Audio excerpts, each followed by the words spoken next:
All right, guys, let's go this way. I think this is the same chart. Yes, this it, guys. The one that had the big old hole in the engine. And as you can see, ladies and gentlemen, he have it out. Whoa. Wow. This is an 8-speed transmission. Y'all remember, I think he was telling me that engine was seized up. Where's the old engine? Because the piston was seized, was jammed inside of the bore. So it was unable to turn in order to get the converter, in order to remove the torque converter bolts. You know, you have to rotate the, oh God, I hope it didn't, let's take, where's the engine? Right here, guys. There we go.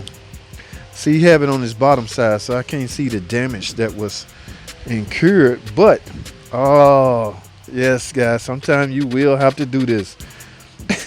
Bring it all out together, okay?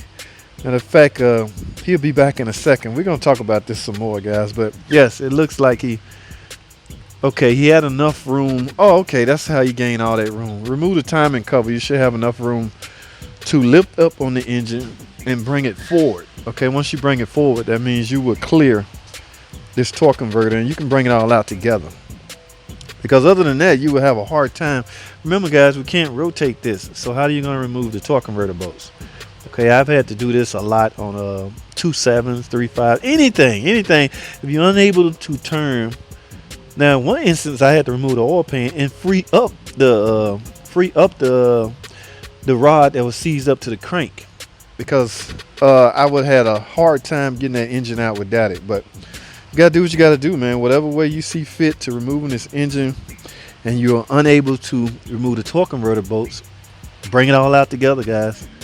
Yes, you just got to be careful not to damage this shaft, because you don't want to ruin the transmission. But he got it out. I wish he had the oil pan. Well, there's not an oil pan on it. Where is the old oil pan? Ladies and gentlemen, it is. Is this it? Yes. I think I pinpointed this out to y'all a while back. But yes, guys. Wow. This is it, guys. Yep, this is the oil pan off that engine. Look at the damage. I still want that engine jacked up and see how it looks underneath. Okay, but because I can't really, I want to see what piston. But yep, was some damage, that's for sure. Like I say, guys, this thing is it was built for toughness, so you can't fault the driver. Yeah, you got to be extremely careful with that shaft, removing that transmission or removing the engine out that way. Because like I say, you have to come frontwards in order to clear the bell housing to remove. But my man got it out. Okay. Wow, pretty interesting. Okay, guys, let's go this the way.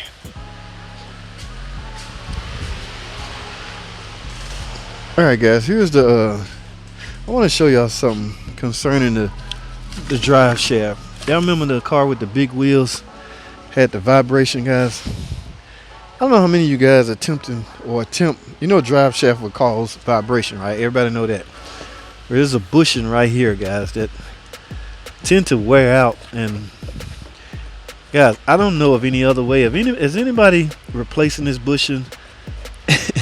I've always replaced the complete drive shaft, which my man here is doing. He got the whole drive shaft. He replaced it, okay? There's a mad vibration while driving, okay? You got to be careful. Don't let this stuff trick you, because it can easily mislead you into thinking tires, suspension parts. Now, yes, granted, check everything, but do not overlook the drive shaft. This will trick you every time. I have not found, I don't even know if this is replaceable separately. It doesn't matter. When I see this, you're getting a complete drive shaft unit, guys. Yes. The rear wheel drive, the LX rear wheel drive cars. Wow, what is this going in? I don't know. Likely a 1500, okay? Because the 1500, you have about 3 different options. The nag, 8-speed rear wheel drive, You know, either way, guys. Not sure, but hey, what's going on over here? Oh no, could be a ticker, could be a camshaft job, guys. I don't know. I'm gonna ask him tomorrow. I get in his ear tomorrow. I don't want to touch anything, but this transmission is likely going in this Wrangler, guys. What y'all think? Oh God, I hate working on these Wranglers with the four-wheel drive unit, guys. Oh, they are pain. The transfer case and all that. Last Wrangler I did, matter of fact, I'm gonna card it right here. Y'all checked it out. It was a pain to get that train. And it was a nag with a four-wheel drive unit in it. All right, so I don't know, guys. Let's go this way. A cop car. Yes. Every now and then, the cop cars come to see us. Now, what do we have under here? Oh, come on, man. Who are they gonna catch with this? Guys, most typical cop car is gonna get the powerful engine. This is obviously not a speedster cop guy. He's just anybody drive this is just a ticket guy. I'm just gonna give you a ticket. You're not trying to outrun me. You're not trying to escape or run away. Who are you gonna catch? Now, I'm not gonna belittle because there's some real horsepower behind this guy. Just not enough to okay, let me say it like this. Just not more than the 5.7 Hemi. Okay, if you're a cop company or if you're the head of the PD, you know, police department, chairman or owner or whatever, you're gonna get your cop cars equipped with the most powerful engine that's offered by the manufacturer. In this case, that's two different options can go in here. The 3.6 or the Hemi. Now, the average cop, every now and then, he gonna want to punch it, go catch a bad guy. Not sure if he gonna catch that bad guy.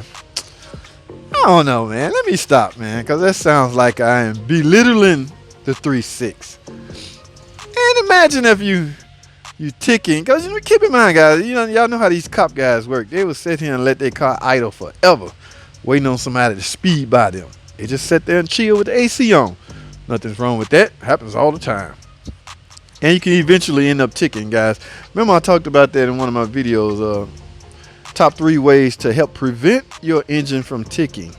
Any engine. It don't have to be a 3.6 or a Hemi, but any engine. You got to cut down on the idle time. Watch that video. I will card it right here. Top 3 things you can do to help prevent or keep your engine from making that dreaded ticking noise.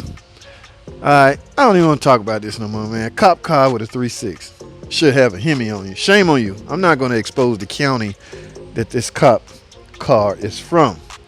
Okay, because you guys that's into bad things and running from cops if you see that on the car, you may think you can outrun this poor guy. That may give you some ideas to do something bad. So I won't do that. Let's go this way, guys.